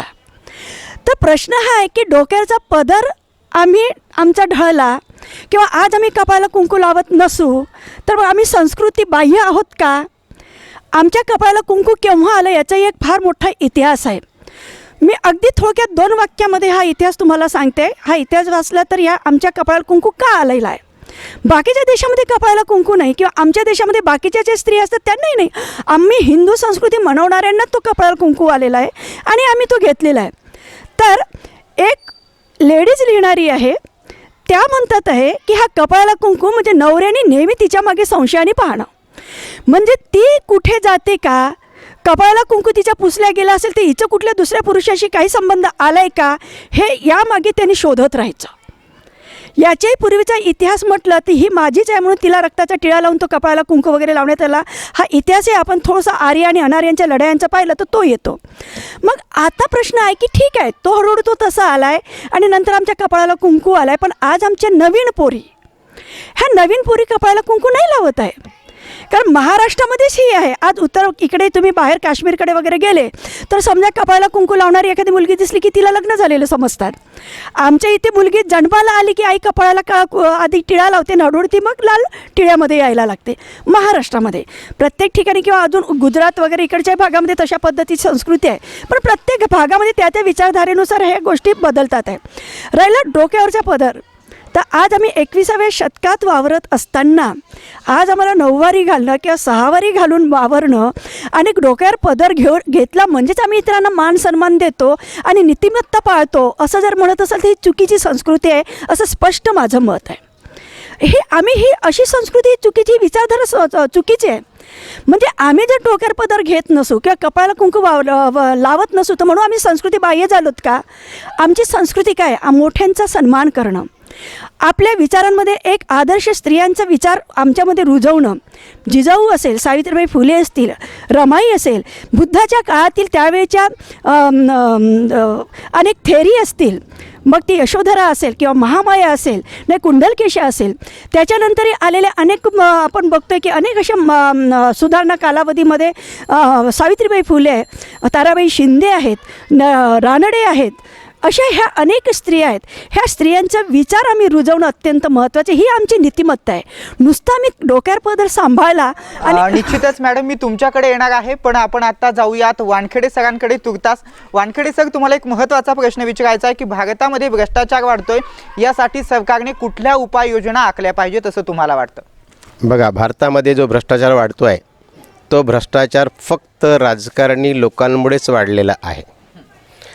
जे काही राजकारणी आहेत तेच मोठे भ्रष्टाचारी आहेत आणि त्याच्यामुळे कोण भ्रष्टाचार करतो त्याचे लागेबांधे कसे लावायचे आणि त्याच्यातला पैसा आपल्यापर्यंत कसा यायचा हे त्याचं सगळं सातत्याने गोडबंगाल आहे. आणि त्याच्यामुळे कसं आहे की जरी एखाद्या सामान्य माणसाने काही भ्रष्टाचार केला असेल, त्याने जे काही 1 रुपया कमावला असेल त्या 1 रुपयापैकी 50 पैसे तिकडे जातील, 25 पैसे मध्ये जातील ना, फक्त त्याच्या 25 पैसेच येतील. असं जरी असलं तरी असं सगळं हे षडयंत्र, राजकारणी मोठं षडयंत्र चाललेलं आहे हे असं लक्षात येतं. निश्चित तुम्ही म्हणताय ते अतिशय बरोबर आहे, पण यासाठी कुठल्या उपाययोजना शासनानं करायला हव्यात? त्याच्यासाठी जर शासनाने या उपाययोजना करायच्या असेल तर शासनाने जे काही नोटबंदी झाल्यानंतर काय काय झालं होतं हे पुन्हा मी सांगण्याची गरज नाही आहे. त्या काळात किती करोड रुपये कोणाचे काही होते, त्या करोड रुपयांचं काय झालं. ज्याची क्षमता एखादाही व्यापार करायची नव्हती तो आता करोडपती व्यापारी कसा बनला याचा विचार त्याच राजकारण्यांनी करावा. ज्या राजकारण्यांवरती आत्तावरती मोठे मोठे आरोप होते आणि जे जेलमध्ये राहिलेत, ज्यांना हद्दपार करण्यात आलं होतं, ते आज या देशातले मोठमोठे मंत्री आहेत. याला आपण नेमकं काय म्हणायचं? आणि असे जर मंत्री असतील तर ते मंत्री कोणासाठी काम करतील? तुमच्या माझ्यासारख्या सामान्य माणसासाठी काम करतील का? नाही, ते फक्त स्वतःच्या स्वार्थासाठी काम करतील, आपल्या पक्षासाठी काम करतील. आता तर असा जो सत्तेतला पक्ष असेल तो सत्तेतला पक्ष आज अरबोपती आहे, पण त्याची अरबोपतीची संपत्ती कोणीही विचारत नाही, विरोधी पक्षसुद्धा विचारत नाही. नेमकं काय झालं तेव्हा आपण कोणावरती आरोप लावायचे, कोणाला म्हणायचं? तर निश्चितपणे कोणीतरी, मग कोणी असो, जसं तुम्हाला सांगतो, विरोधी पक्ष कमी खासदारांचा काय असे ना, बाबासाहेब एकटे जरी असले ते एकट्यालासुद्धा विरोध करण्याची क्षमता कोणामध्येही नव्हती. मग ती क्षमता आता विरोधी पक्षांमध्ये नाही आहे का? म्हणजे विरोधी पक्षांमध्ये कदाचित एक दहशत असेल तर आम्ही काही आरोप प्रत्यारोप लावायला गेलो तर उद्या हे आम्हाला उचलून जेलमेट टाकतील, असं सातत्यानं चाललेलं आहे. तेव्हा याचं नेमकं काय करायचं हे तुम्हीसुद्धा विचार करावा. हां, निश्चितच सर, मी तुमच्याकडे येणार आहे, पण मी पुन्हा एकदा माधुरी मॅडम तुमच्याकडे येतोय. खरं तर आजची भारतातील स्त्री ही सुरक्षित आहे का असं तुम्हाला वाटतं का? आणि त्याचबरोबर शिवकाळामध्ये, खरं तर शिवाजी महाराजांच्या काळामध्ये स्त्रियांना 50% आरक्षण नव्हतं तर 100% संरक्षण होतं. काय सांगाल यावरती? आपला प्रश्न निश्चितच अगदी बरोबर आहे. आजची भारतीय स्त्री ही सुरक्षित आहे का? तर मी तर प्रश्न यावर उत्तर देईल की अजिबात नाही. शिवरायांच्या कालावधीमध्ये स्त्रियांना आरक्षण नव्हतं तरीसुद्धा ती सुरक्षित होती. तर अगदी बरोबर, याचे काही मी दाखले शिवरायांच्या कालावधीतील देते आणि आजच्या स्थितीमध्ये काय स्त्रीची स्थिती आहे ते सुद्धा आपल्याला सांगते आहे. रांझ्याच्या पाटलाची गोष्ट आपल्याला माहीत असेल की रांझ्याच्या पाटलांनी ज्यावेळेला एका गरीब कुळाची म्हणजे शेतकऱ्याच्या तरण्याबांड पोरीला दिवसाढवळ्या तो उचलून नेतो आहे, तिला भोगतो आहे आणि मग ती स्त्री जेव्हा ती मुलगी बघते की आता मी जिवंत राहून काय करू, ती स्वतःचा जीव देते. हे सगळं प्रकरण गाव बघते, पण राजाच्या किंवा त्या पाटलाच्या विरोधामध्ये कोण तक्रार करणार? कारण राजाकडे न्याय मिळण्याची कुठलीच अशी परिस्थिती त्यावेळेला नव्हती. पण ही गोष्ट ज्यावेळेला शिवाजी महाराजांना कळते तेव्हा शिवाजी महाराज त्या रांझ्याच्या पाटलाला पुण्याला त्याला बोलावून घेतात, हातपाय बांधून त्याला बोलावतात, त्याचे हातपाय तोडण्याची शिक्षा देतात आहे. तेव्हा कुठे बहुजन समाजामध्ये त्यावेळेचा जो गरीब समाज होता, जो शेतकरी वर्ग होता, त्याच्यामध्ये हिंमत येते की नाही, असा न्यायप्रिय राजा निर्माण झालेला आहे की जो या देशातील सामान्य स्त्रियांना किंवा सामान्य शेतकऱ्यांना सुद्धा न्याय देणार आहे. दुसरी गोष्ट परत मी तुम्हाला सांगते की जवळपास 1678ची ती घटना आहे की 1678मध्ये सकूजी गायकवाड नावाचे जे सेनापती होते, त्या सेनापतीने बेळवाडीच्या किल्ल्याला वेढा दिलेला होता. त्या बेळवाडीची जी किल्लेदार होती ती होती सावित्रीबाई देसाई. ती लेडीज होती सावित्रीबाई देसाई. 27 दिवस तिने तो वेढा लढवलेला आहे, पण शेवटी ती जिंकू शकली नाही. सखूबाई गायकवाड जिंकले आणि त्यांनी त्या जिंकण्याच्या उन्मादामध्ये त्या सावित्रीबाई देसाईवर बलात्कार केला. ही गोष्ट ज्यांना शिवाजी महाराजांना कळताच शिवाजी महाराजांनी लगेच निरोप पाठवला की त्याचे डोळे काढा आणि त्याला तुरुंगात डांबा. शिवाजी महाराजांनी हा विचार केला नाही की याने हा किल्ला जिंकलेला आहे बा म्हणून. त्यांनी लगेच त्याला कारण एका स्त्रीवर त्यांनी अन्याय केलेला होता. ती स्त्री कदाचित ती दुसऱ्या निजामाची किंवा कुतुबशाहीची किल्लेदार असेल असो, पण ती शेवटी स्त्री होती म्हणून त्यांनी त्याला शिक्षा ठोठावली आणि त्यांनी त्याचे डोळे काढून त्याला जन्म पूर्ण जीवनभर त्याला तुरुंगामध्ये ठेवलं. परत आपल्याला उदाहरणं माहीत असतील की ज्या वेळेला कल्याणच्या सुभेदाराची सून, सुंदर सून आपल्या शिवाजी महाराजांसमोर समोर आणण्यात आली तेव्हा शिवाजी महाराजांच्या तोंडून उद्गार मिळतात की जर माझी आई अशी असती तर काय झालं असतं. म्हणजे आता विचार करा, त्या सौंदर्याप्रती शिवाजी महाराज भाळले नाही, तर त्या सौंदर्याचा त्यांनी आदर केलेला आहे, त्या स्त्रीत्वाचा त्यांनी आदर केलेला आहे. स्त्रीला माते समान मानणारी अशी शिवरायांची शिकवण आहे. हां, या ठिकाणी मी तुम्हाला हा एक प्रश्न परत आजच्या शिवभक्तांना मी या ठिकाणी करते. आमचे शिवभक्त, शिवरायांचा उदो करणारे जे आमचे शिवभक्त आमच्या शहरातील असेल किंवा ग्रामीण भागातील असेल, ह्या शिवभक्तांसमोर समजा एखादी मुस्लिम सुंदर स्त्री आली तर खरोखरच यांच्या मनात शिवरायांसारखी जी त्या स्त्रीच्या विषयीची भूमिका होती ती निर्माण होईल का, हा विचार प्रत्येक शिवभक्तांनी आणि प्रत्येक या देशातील आणि महाराष्ट्रातील तरुणांनी करणं फार महत्त्वाचं आहे. हा आदर, हा स्त्रीविषयीचा आदर त्यांनी निर्माण करणं, आपल्या मनामध्ये रुजवणं निर्माण करणं महत्त्वाचं आहे. कारण आपण बघतो की याच्यापूर्वी मी सरळ शब्दामध्ये की शिवसेनेकडनं लोकांकडनं अगदी लव जिहादच्या नावाखाली किंवा व्हॅलेंटाईन डेच्या नावाखाली त्या लोकांना पळवणं, त्यांना मारणं वगैरे वगैरे जो प्रकार काही होत होता हा अत्यंत चुकीचा. त्यावेळेला मी तरुण जरी मुलगी असेल तरीसुद्धा तो वाटत होता की हा चुकीचा प्रकार आहे. आता हे थोडंसं प्रकरण बंद झाले किंवा अगदी शांत झालेलं आहे. म्हणजे कुठेतरी आता शिवभक्तांमध्ये सुद्धा कुठेतरी एक वेगळी भूमिका निर्माण व्हायला लागलेली असावी असं मला वाटतं. तर मला सांगायचं या ठिकाणी आहे की प्रत्येक शिवभक्तांनी ज्यांच्या अंगामध्ये नाव घेताच रक्त संचारतं त्या प्रत्येक शिवसेनेच्याही कार्यकर्त्यांनी शिवरायांचा तो आदर्श जपला पाहिजे. आणि आमच्यासारख्या स्त्रियांना जी भीती, शिवसेनेचा व्यक्ती म्हटलं की आम्हाला भीती निर्माण व्हायची, ही भीती आमच्या मनामध्ये निर्माण न होता ज्याप्रमाणे आम्हाला एखादा बाबासाहेबांचा व्यक्ती म्हटल्यानंतर आम्हाला आदर वाटतो किंवा त्याच्याविषयी असं वाटतं की हा व्यक्ती कदाचित आमचं रक्षण करू शकेल असं कदाचित आम्हाला वाटतं, तसं शिवसेनेच्या व्यक्तीला पाहिल्यानंतर आमच्या मनात ती भीती जायला पाहिजे.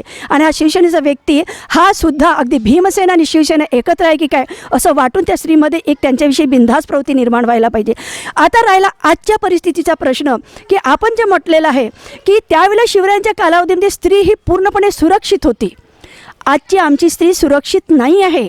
आज माझ्यासारखी सोशल काम करणारी व्यक्तीसुद्धा एखाद्या काळासाठी बाहेर गेली असेल आणि रात्री 10 किंवा 11 वाजले असेल तर गाडीवरून येताना मलासुद्धा कुठेतरी अनाहूत भीती निर्माण होते.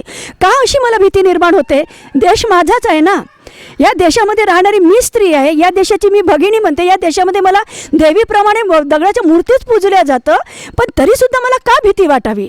म्हणजे कुठेतरी मी सुरक्षित नाही ही अनाहूत भीती माझ्या मनामध्ये निर्माण झालेली आहे. कारण आम्ही दिवसाढवळ्या पाहतो, कुठेतरी पाहतो कधी जातीच्या नावावर किंवा कुठल्याही नावावर स्त्रीवर अत्याचार होतच आहे. आजही आम्ही उत्तर प्रदेशची घटना पाहतो की त्या 3 बालिकांवर अत्याचार झाला, दोघींना मारण्यात आलेलं आहे. खरल्यांचं प्रकरण आम्ही पाहतो किंवा गोधराकांडामध्ये पाहतो की जिथे जिथे जातीय घटना किंवा कुठल्याही घटनेसारखे स्त्रियांना आधी टार्गेट केलं जातं. आजची स्त्री सुरक्षित या प्रश्नांकडेही आपण वळणार आहोत, पण आपल्याकडे वेळ खूप कमी आहे. आता मी थेट पुन्हा एकदा सर तुमच्याकडे येतोय. खरं तर एक महत्त्वाचा प्रश्न आहे, ज्या प्रश्नाचं उत्तर मला तुमच्या तिघांकडूनही हवं आहे. अगदी मोजक्या शब्दामध्ये, विदर्भातील शेतकरी आत्महत्या करतात, व्यापाऱ्यांकडून शेतकऱ्यांची पिळवणूक होते, याला कुठेतरी सरकार मायबाप जबाबदार आहे का? काय वाटतं तुम्हाला? अगदी थोडक्या मोजक्या शब्दात तुम्ही हे स्पष्ट करा. फार ज्वलंत समस्या आहे. म्हणजे शेतकरी जी खास करून स्पेशली विदर्भामध्ये जे आत्महत्या करतात त्याला रिस्पॉन्सिबल बरेचसे कारणं आहेत. खरं सांगायचं एक विशेष कारण असू शकत नाही, परंतु गव्हर्मेंटची जी नीती आहे, पॉलिसी आहे फार्मर्स वगैरेची, ते मला वाटते जास्त रिस्पॉन्सिबल आहे. आणि जे जास्त मोठे शेतकरी आहेत ते छोट्या शेतकऱ्याचं शोषण करतात. म्हणजे ग्रामीण विस्तारामध्ये छोटे शेतकरी आहेत त्यांच्याकडनं काय कर्ज घेतात आणि अगर 100 रुपये असतील तर ते कर्ज त्यांच्याकडे उत्पादन होत असल्यामुळे ते वाढत जात असते आणि ते देऊ शकत नाही. मग काय त्याचा बैल नेणार, मग त्याच्या घरात जे काही छोटे काही दागिने असतील म्हणा, छोटा शेतकरी असेल, अशा प्रकारे शोषण होते. त्याचप्रमाणे बँकेमधनं जे लोन दिले जाते, आता सांगायचं म्हणजे या देशामध्ये काय आहे, एक गरीब शेतकरी असेल किंवा मजूर असेल, त्यांनी छोटंसं लोन घेतलं असेल तर त्याच्या घरचा ट्रान्झिस्टर, म्हणजे पूर्वीच्या काळात या छोट्या TV असेल ते घेऊन जाते. परंतु माल्यासारखे मोठे जे इंडस्ट्रियलिस्ट आहेत या देशामध्ये, त्यांना सरकारने सोडलेलं आहे, ते बाहेर देशात बसलेले आहेत. तर हे सरकारची नीती आहे, फार चांगली नाही आहे मला असं वाटते. मॅडम, ह्याला कुठेतरी सरकार जबाबदार आहे का? थोडक्या आणि मोजक्या शब्दामध्ये तुम्ही तुमचं म्हणणं मांडा. त्यासाठी याला सरकार जबाबदार आहे. मी शिवाजीच्या कालावधीचं थोडंसं 1 मिनिटामध्ये आढावा घेते. शिवाजीच्या कालावधीमध्ये शेतकऱ्यांना पूर्णपणे एक प्रकारे सुविधा होत्या. गरीब शेतकरी असेल तर त्याला अगदी बैलजोडीपासून तर अगदी बी बियाण्यापर्यंत शिवाजी महाराजांच्या कालावधीमध्ये शेतसारा माफ केला जायचा. पुरवल्या जायचा, कर माफ केल्या जायचं, ज्याला आपण शेतसर हा शब्दप्रयोग करतो, कर माफ केल्या जायचं. आजच्या स्थितीमध्ये गव्हर्नमेंट आमच्या शेतकऱ्यांसाठी योजना खूप काढते हो, पण प्रश्न ते ह्या योजना नुसत्या कागदोपत्री राहतात आहे, ह्या योजना खरंच आमच्या गरीब शेतकऱ्यांपर्यंत जातात का, हा फार मोठा प्रश्न निर्माण होतो आहे. जे सरकार मोठमोठ्या भांडवलदारांना त्यांची कर्ज माफ अगदी सरळ सकट करतो, करोडोच्या रुपयाने करतो ना. आमच्या शेतकऱ्याकडे 50,000चं कर्ज असेल तर त्याच्या घरचं शेत किंवा त्याच्या घरच्या वेगवेगळ्या पद्धतीने काहीतरी जप्त करण्याची त्याच्या परिस्थिती आणतो आणि वेळ प्रसंगी हा शेतकरी आमचा आत्महत्या करतोय. याला निश्चितच पुरेपूर मॅडम तुमच्याकडून आम्हाला समर्पक असं उत्तर मिळालेलं आहे. खरं तर आपल्या कार्यक्रमाची वेळ आता संपत आलेली आहे. शेवटचा एक महत्त्वाचा प्रश्न मी तुम्हा तिघांनाही विचारतो. आजच्या शिवजयंती दिनी तुम्ही काय संदेश द्याल? आजच्या शिवजयंती निमित्ताने मी सर्वप्रथम तर तरुणांना संदेश देईल की तरुण वर्गानो, शिवरायांना वाचा, त्यांना आठवा, त्यांचे विचार अंगीकारा आणि त्याप्रमाणे त्या शिवरायांचा आदर्श एक म्हणून आम्हाला समाजात निर्माण होता येईल का, तो आदर्श शिवराय आमच्या रूपाने कुठेतरी आम्हाला निर्माण करता येईल का, याचा प्रयत्न त्यांनी जरूर करावा असं मला तरी वाटतं. आणि महिलांसाठी मी म्हणेल की प्रत्येक महिलांनी अंधश्रद्धात अंधविश्वासात गुरफटण्यापेक्षा तो जिजाऊचा वैज्ञानिक दृष्टिकोन जे शिवाजी महाराजांमध्ये तिने रुजवला, तो वैज्ञानिक दृष्टिकोन त्यांनी अभ्यासून त्या पद्धतीने आपल्या घरामध्ये कुटुंबामध्ये आपल्या आणि मुलींमध्ये संस्कार करणं महत्त्वाचं आहे. मुलांना घडवताना मुलींना घडवताना आमच्या आईने समानतेने वागवलं पाहिजे की जेणेकरून त्या मुलामध्ये मुलीविषयी कुठेतरी असमानतेची भावना निर्माण होणार नाही, तरच आम्ही एक आदर्श समाज निर्माण करू शकू असं मला वाटतं. निश्चितच खूप सुंदर असं हे आजचं चर्चासत्र पार पडलेलं आहे आणि आजच्या आपल्या तीनही प्रमुख पाहुण्यांचे मी खऱ्या अर्थानं मनापासून आभार व्यक्त करतो. तुम्ही आज आमच्या चॅनेलवरती आला आणि खऱ्या अर्थानं आपल्या या चर्चासत्रासाठी तुम्ही खूप महत्त्वाचा तुमचा अमूल्य वेळ तुम्ही दिलेला आहे. तुमचे मी लॉर्ड बुद्धा TV असेल, आमचं विदर्भ TV असेल, या दोन्ही न्यूज चॅनेलच्या वतीनं तुम्हा तिघांचेही मी मनापासून आभार व्यक्त करतो. वेळ झाली या विशेष चर्चासत्रामध्ये इथेच थांबण्याची, पण ताज्या बातम्यांसाठी पाहत राहा लॉर्ड बुद्धा TV आणि विदर्भ TV. धन्यवाद.